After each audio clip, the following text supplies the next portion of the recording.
एक आम इंसान था, लेकिन उसकी जिंदगी में एक बड़ा तूफान आने वाला था।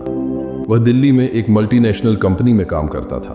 उसकी जिंदगी व्यस्त थी, सुबह ऑफिस, शाम को घर और कभी कभी दोस्तों के साथ समय बिताना। लेकिन एक दिन उसकी जिंदगी अचानक बदल गई। अचानक गायब होने का फैसला।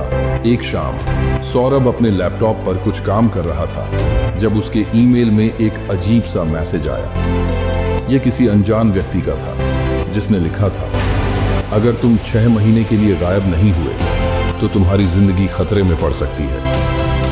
पहले तो सौरभ को यह किसी का मजाक लगा, लेकिन अगले दिन जब उसने महसूस किया कि कोई उसका पीछा कर रहा है तो उसे एहसास हुआ कि मामला गंभीर है। उसके फोन पर अजीब अजीब नंबरों से कॉल आ रहे थे। उसकी गाड़ी के टायर किसी ने पंचर कर दिए थे और सबसे बड़ी बात, उसके ऑफिस से आते वक्त एक काली कार बार बार उसके करीब आ रही थी।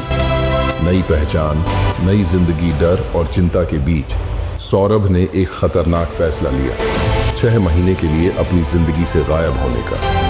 वह चुपचाप घर से कुछ पैसे और जरूरी सामान लेकर निकल पड़ा। उसने अपना फोन तोड़ दिया, अपने सोशल मीडिया अकाउंट्स डिलीट कर दिए और एक नई जगह पर जाकर बस गया। उत्तराखंड के एक छोटे से गांव में उसने एक नई पहचान बना ली। अब वह अमित था। उसने एक ढाबे में काम करना शुरू किया और एक किराए के कमरे में रहने लगा।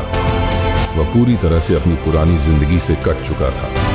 रहस्य की परतें खुलती हैं। 6 महीने बीतने को आए थे, लेकिन सौरभ अब भी नहीं जानता था कि उसे क्यों भागना पड़ा।